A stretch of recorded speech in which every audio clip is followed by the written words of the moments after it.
अभी तक 9th class में हमने जो हमारे नेसेसरी ऑब्जेक्ट हैं उन नेसेसरी ऑब्जेक्ट के बारे में हमने पढ़ा था, उनके बारे में हमने जानकारी ली थी कि क्या क्या चीजें हमारे पास होनी चाहिए, किन किन चीजों के आधार पर हम आगे पूरे साल क्लास में काम करेंगे और ड्राइंग सीखेंगे। अब हम बात करते हैं परिप्रेक्ष्य। परिप्रेक्ष्य क्या होता है? जैसे मान लो दृष्टिकोण जिसमें आपका नजरिया क्या है, आप किस नजरिए से उस चीज को देखते हो। अब ये है बहुत ही कॉमन बात कि नजरिया, जैसे मैं किसी चीज को एक नेगेटिव वे में देखूं या किसी चीज को पॉजिटिव वे में देखूं, वो वाला नजरिया यहाँ पे काम नहीं आएगा। यहाँ पे कौन सा वाला नजरिया काम आएगा? बात दृश्य कला की चल रही है तो दृश्य कला में देखने वाला दृष्टिकोण, ठीक है। जब हमारी जो आंख होती है,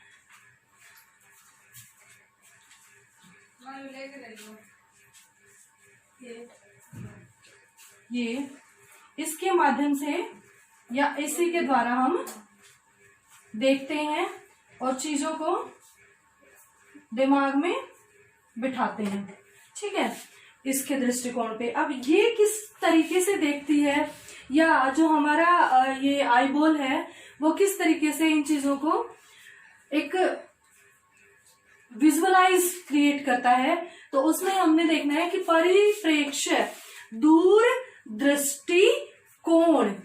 कोण का मतलब जब दो रेखाएं आपस में एक दूसरे पे जाके मिल जाएं वो कोण, और परिप्रेक्ष्य यानी कि दूर दृष्टि, प्रेक्ष्य पर्दे के पीछे, ऐसी दृष्टि जो हमारी, जब हम यहाँ देख रहे हैं तो ये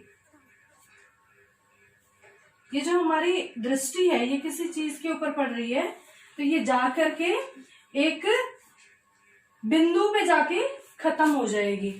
तो बिंदु पे जाके खत्म हो जाएगी, ये बात तो ठीक है, यहाँ तक तो ठीक है। लेकिन वो खत्म जब होगी तो उसको हम पेपर पे कैसे उतारेंगे, कागज के ऊपर कैसे लेके आएंगे? प्रेक्षक का, पर्सपेक्टिव का ज्ञान अगर हमें नहीं होगा तो हम अपनी कॉम्पोजिशन को बहुत ही बेहतर नहीं बना पाएंगे और बहुत ही आइडियल नहीं बना पाएंगे। एक आदर्श अनुपात होता है किसी भी चीज को बनाने के लिए, किसी भी चीज को सीखने के लिए, वो अगर हमें पर्सपेक्टिव की नॉलेज है तो ही हम कर पाएंगे। उसमें पर्सपेक्टिव में क्या है? 1 point perspective, 2 point perspective and 3 point perspective. अब 1 पॉइंट पर्सपेक्टिव क्या है?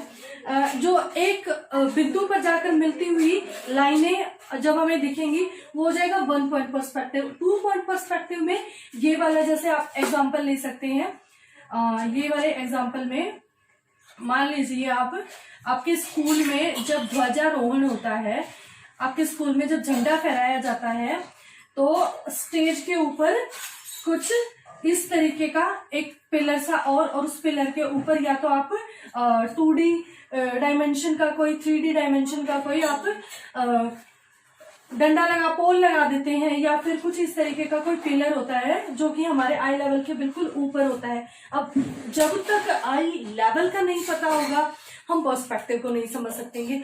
आई लेवल का मतलब ये है कि आपकी आंखों के स्तर पे, आपकी आंखों के स्तर से ऊंचा और आपकी आंखों के स्तर से नीचा, इसे कहते हैं आई लेवल। अब अगर हम सामने खड़े हैं, बिल्कुल मेरे आंखों के सामने कोई चीज है बिल्कुल सामने, तो मैं उसको कहूंगी वो मेरे बिल्कुल आई लेवल पे है, आई लेवल। और कोई चीज नीचे है तो मैं उसको कहूंगी आई लेवल के, यानी कि उसको देखने के लिए मेरी आंखों को कितने डिग्री कोण पर झुकना पड़ रहा है, यानी कि वो क्या हो गया?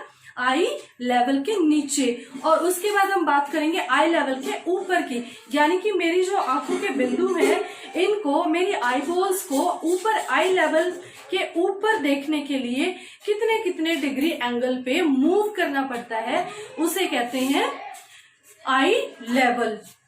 अब तीनों तरह के आई लेवल का पता चल गया हमें। वीपी, वेनिशिंग पॉइंट, मतलब जहां पर भी जाकर के दो समानांतर रेखाएं, दो समानांतर कैसे?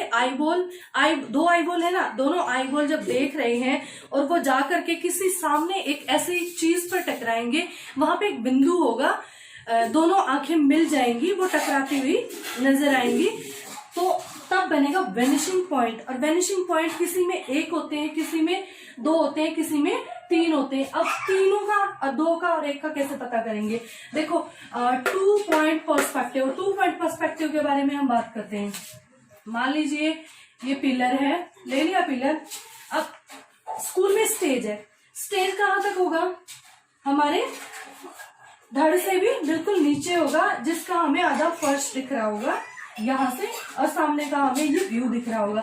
उसके बाद एक और छोटा सा पिलर है उसके ऊपर, जो कि बिल्कुल थोड़ा थोड़ा आई लेवल के इक्वलेंट आता हुआ सा नजर आएगा। उसके बाद क्या है, एक बहुत बड़ा पिलर उसके ऊपर है, जो कि हमारे सिर के ऊपर से क्रॉस करके चला गया है, हमारा हमसे बहुत लंबा हो गया है। जो चीज हमारे सिर के ऊपर से चलेगी, यानी कि हमारी आंखों के लेवल से कितने भी डिग्री एंगल पर ऊपर चली गई, तो उसको हम ऐसे वाले कोण से डिफाइन करेंगे। कैसे वाले कोण से डिफाइन करेंगे? ऐसे वाले कोण से।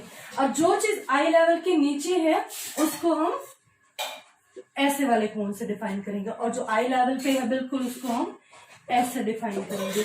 तो ये बात होगी आई लेवल की, पर्सपेक्टिव की। अच्छा, 3 पॉइंट पर्सपेक्टिव रह गया। 3 पॉइंट पर्सपेक्टिव, जो कि मान लो हम हवाई जहाज में हैं, या मान लो हम छत पे खड़े हैं, और छत पे खड़े हैं और नीचे का व्यू हमने दर्शाना है जमीन का। तो जमीन पे क्या है, जो भी नीचे लोग खड़े हुए हैं वो हमारे आई लेवल के बहुत ही नीचे हैं, तो उस व्यू को कहेंगे 3 पॉइंट पर्सपेक्टिव। यहाँ पे हमारा परिप्रेक्ष्य, पर्सपेक्टिव और आई लेवल का चैप्टर खत्म हो गया है। पर्सपेक्टिव की यानी कि परिप्रेक्ष्य की। परिप्रेक्ष्य में हमने परिप्रेक्ष्य के बारे में जान लिया कि परिप्रेक्ष्य क्या होता है। उसमें क्या होता है कि 1 point perspective, 2 point perspective, 3 point perspective. अब 1 पॉइंट, 2 पॉइंट और 3 पॉइंट पर्सपेक्टिव के बारे में अलग अलग जानने के लिए हमें क्या करना पड़ेगा? सबसे पहले हमें आई लेवल का पता करना पड़ेगा कि आई लेवल क्या होता है।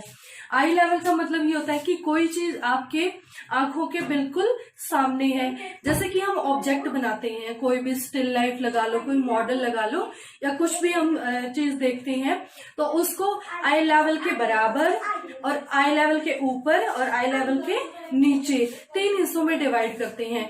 तो ये हमारी ड्राइंग का बिल्कुल ही मेन और अहम पार्ट है।